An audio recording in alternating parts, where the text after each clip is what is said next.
दो साथी गुजरात से आए हुए हैं। दोनों साथी ने बताया कि आज उनकी मीटिंग थी राहुल गांधी जी के साथ गुजरात को लेकर के। हम लोग रास्ते में आते हुए चर्चा कर रहे थे और एक बात पे हम लोगों की सहमति बनी कि देखो भाई, खाली गुजरात में हराने से काम नहीं चलेगा। जब तक बिहार में भाजपा को पानी नहीं पिलाओगे तब तक मुकम्मल लड़ाई कामयाब नहीं होगी। और ये बात मैं इसलिए कह रहा हूं कि बिहार की धरती ज्ञान की धरती है। भगवान महात्मा बुद्ध को यहीं पे ज्ञान मिला है। बिहार की धरती तपस्या की भूमि है, तप की भूमि है। चाणक्य भी यहां पैदा हुए और आप पावापुरी जाकर के देख लीजिए, जैन मुनियों की तपस्या की ये भूमि मानी जाती है। और बिहार की धरती परिश्रम की भूमि है। ज्ञान, तपस्या और परिश्रम की भूमि है बिहार। और जब मैं परिश्रम की बात करता हूं तो आप दशरथ मांझी का नाम याद रखिएगा। एक हथौड़ी और छेनी लेकर के उस इंसान ने पहाड़ काट करके रास्ता बना दिया। ये बिहारी होने का मतलब होता है। बिहार वो भूमि है।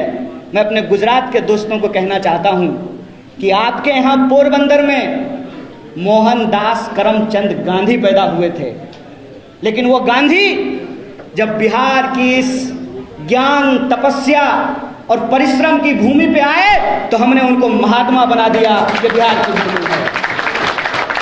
ये बिहार की भूमि है कि आप कोई दौर उठा करके देख लीजिए, इतिहास का कोई दौर उठा करके देख लीजिए, बिहार के बिना इस देश का इतिहास पूरा नहीं होता है।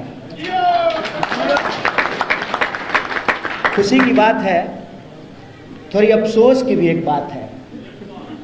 कल श्री बाबू की जयंती थी। श्री बाबू ने जो है एक रिकॉर्ड बनाया था सबसे ज्यादा दिनों तक मुख्यमंत्री होने का। श्री बाबू जो काम करके चले गए उनका रिकॉर्ड अभी तक बीट नहीं हो पाया है। और हमारे कुछ दोस्त पूछते हैं कि बिहार को कांग्रेस पार्टी ने क्या दिया। बिहार को बिहार कांग्रेस पार्टी ने बनाया। इस बात को हमको गर्व से स्वीकार करना है। और आज हमारी सबसे बड़ी चुनौती क्या है? आज दिन है अशफाक उल्लाह खान का। अशफाक और बिस्मिल की दोस्ती के बारे में आप सब लोगों ने शायद देखा होगा, आप लोगों ने उसको पढ़ा होगा कि उनकी दोनों की जब बातचीत होती है तो अशफाक कहते हैं राम प्रसाद बिस्मिल से, देखो दोस्त, तुम्हारे धर्म में पुनर्जन्म है तो तुम तो जाओगे वहाँ और भगवान से कहोगे कि हमको दोबारा भारतीय बना करके भेज दीजिए, हमको ब्रिटिशर्स के दांत खट्टे करने हैं। हमारे धर्म में पुनर्जन्म नहीं होता है।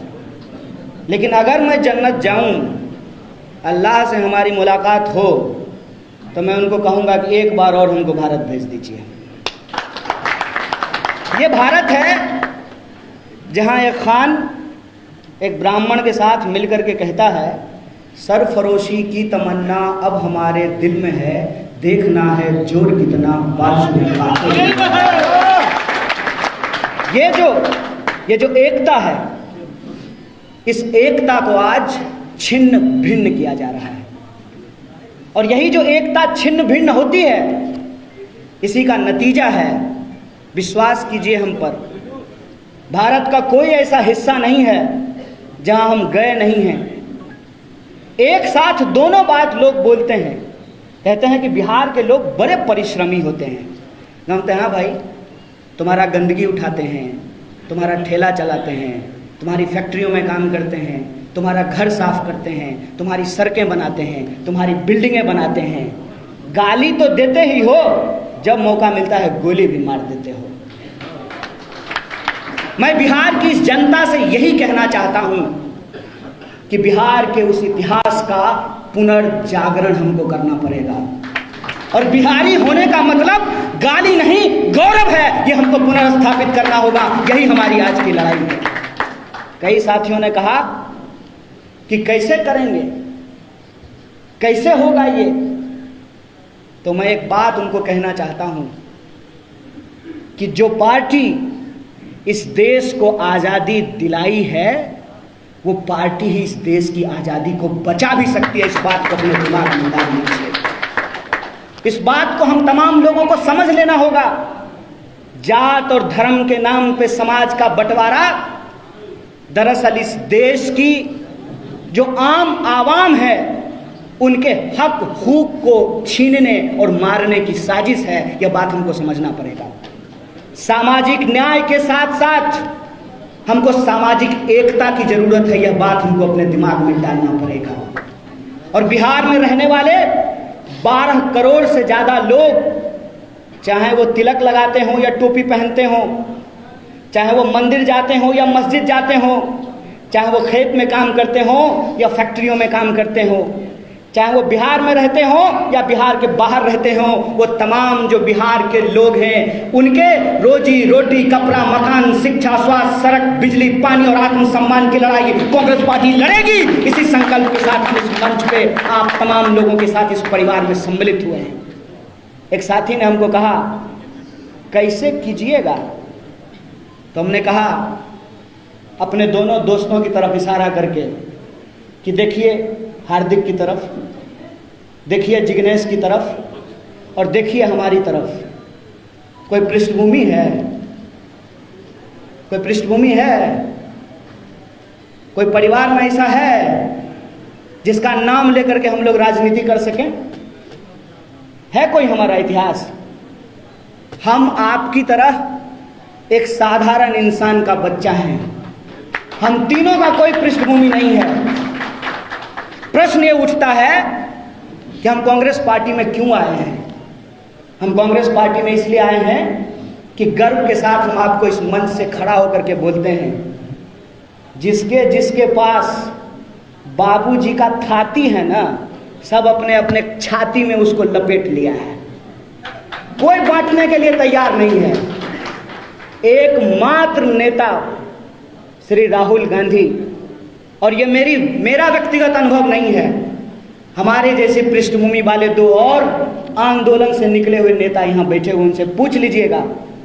एकमात्र नेता राहुल गांधी जो हाथ बांह फैला करके हम जैसे पृष्ठभूमि वाले लोगों को गले लगाते हैं। इसलिए हम इस पार्टी में आए हैं। हम इसलिए इस पार्टी में आए हैं कि इस पार्टी में वो सहिष्णुता है। इस पार्टी में वो सहिष्णुता है कि आप जय भीम भी बोल सकते हैं और जय सरदार भी बोल सकते हैं। 2 नेता बैठे हुए हैं। जय सरदार भी बोल सकते हैं, जय भीम भी बोल सकते हैं, जय हिंद भी बोल सकते हैं। ये इस पार्टी की खासियत है। सचमुच अगर आप भारत को समझते हैं तो भारत एक ऐसी भूमि है, इसकी संस्कृति ऐसी है कि हम सबको लेकर के चलते हैं। इसीलिए तो कहते हैं कि ये विविधता में एकता वाला देश है। और उस विविधता को अपने आप में अगर कोई समेट करके चल सकता है, वो बगीचा, वो बगिया कोई है तो वो कांग्रेस पार्टी है, जहां हर रंग के फूल खिल सकते हैं। इस गुलदस्ते में हर रंग का फूल खिल सकता है। इसीलिए हमारी ये समझदारी है कि अगर इस देश में लोकतंत्र के प्रति आपकी चिंता है, अगर आपको सचमुच किसी मरते हुए इंसान को देखकर तरफ होता है, आपको सचमुच लगता है कि हमारा देश झूठों के हाथ में चला गया है, तो सदाकत का मतलब सच्चाई होता है। आइए हमारे साथ हाथ मिलाइए, ये वो वक्त है कि मिलकर के इसके खिलाफ लड़ा जाए। बिल्कुल साफ समझ है, कोई इफ बट नहीं है, कोई तू मैं नहीं है। बिल्कुल सीधी बात है। जो भाजपा से लड़ना चाहते हैं वो कांग्रेस पार्टी के साथ होंगे, और जो कौन सतली पुताव कना करना चाहते हैं वो यही गुनागणित करेंगे। राष्ट्र कवि दिनकर ने एक बात कही है, दो न्याय अगर तो आधा दो, उसमें भी यदि बाधा हो तो दे दो केवल 5 ग्राम, रखो अपनी धरती तमाम। हम पार्टी के तौर पर सिर्फ अपने हक की बात कर रहे हैं। और दुख की बात यह है कि एक पढ़ा लिखा इंसान लठैत की भाषा बोलता है। और हमारे प्रभारी के बारे में उनको मालूम नहीं है कि ये कौन है।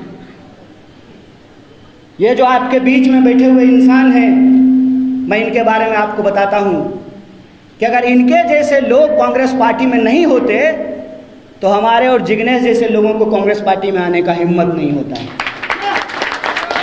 ये वो इंसान हैं जिनके चलते वेदांता का 50,000 करोड़, सुनना बैठा लीजिएगा संबित पात्रा की तरह, 50,000 करोड़ का प्रोजेक्ट बंद कर दिया कांग्रेस पार्टी के शीर्ष नेतृत्व ने आदिवासियों के हक और अधिकार के लिए। और ये जिनके प्रवक्ता इनके खिलाफ बोल रहे हैं, मैं उनसे कहता हूं कि अपने आका से जाकर के पूछिएगा ड्राइंग रूम में कि भक्त चरणदास कौन है, पूछिएगा उनको कि कौन है। समाजवादी आंदोलन के रीढ़ चंद्रशेखर जी की सरकार में ये मंत्री रहे हैं। किसी के लिए कुर्सी कुर्सी बड़ा खेला होगा, लेकिन मैं आज भी कहता हूं ये भारत है, बेईमान लोग यहाँ पे होंगे, लेकिन ये धरती आज भी त्याग, तपस्या और ईमानदारी से चल रही है। इस पे भरोसा रखिए। मैं आपको कहता हूं कि अपने लिए इस बात पे भरोसा रखिए, और इस बात के लिए भरोसा रखिए कि कोई भी चीज ऐसे नहीं मिलती है भाई साहब। ऐसे ही सबका वोट बराबर हो गया है। शकील भाई का वोट एक, चंदन भाई का वोट एक, राकेश भाई का वोट एक, कन्हैया का वोट एक, ऐसे ही वोट हो गया है। प्रतिमा जी का वोट एक, पूनम जी का वोट एक, ऐसे ही बराबर हो गया है। सोच के देखिएगा, समझ करके देखिएगा, ये साधारण चीज नहीं है। और आज वोटों को लोगों ने गुना गणित में फंसा दिया है। वोटों के गुना गणित से ऊपर उठ करके हमको बिहार के मुस्तकबिल के बारे में सोचना पड़ेगा। इसलिए आज हम इस धरती पर आए हैं। इसीलिए आज हम यहां जब सभा कर रहे हैं तो किसी के ऊपर हम अनावश्यक टिप्पणी नहीं करना चाहते हैं। जनता के अदालत में जनता के सवालों को लेकर सिर्फ चुनाव में नहीं, चुनाव से पहले भी और चुनाव के बाद भी उनके दुख दर्द में, उनकी न्याय, एकता और बड़ाव की लड़ाई में जो शामिल होगा वही उसका नेतृत्व करेगा। ये बिहार की जनता को चुनना पड़ेगा। जो लोग चुनाव को समीकरण बना दिए हैं उनसे हम एक सवाल पूछना चाहते हैं। कोरोना का बीमारी जात पूछ करके हो रहा था, नहीं नहीं नहीं नहीं, ये जो है पंडित जी का लड़का है, इसको को नहीं होते हैं, नहीं नहीं नहीं, ये तो जो है दलित है, इसको हो जाते हैं। जात पूछ करके कोरोना होता है। डेंगू का मच्छर आपके कान के पास आता है, पहले आपका उपनाम पूछता है, बताओ कौन जात हो, कौन जात, उसके बाद काटता है। कब तक पूर्वक बनाइएगा जी, कब तक पूर्वक बनाइएगा। अब कांग्रेस पार्टी नहीं है सत्ता में, बिहार की सत्ता में कांग्रेस पार्टी नहीं है। कांग्रेस पार्टी से जिन लोगों ने सत्ता छीनी थी, बिहार की जनता जब उनके घर पे जाते हैं लोग वोट मांगने के लिए, तो पूछे ना कि बताओ क्या दिए हो हमको 30 साल में। ये सवाल मुझे पूछना चाहिए, नहीं पूछना चाहिए। खाली आत्मसम्मान होता है, खाली आत्मसम्मान होता है।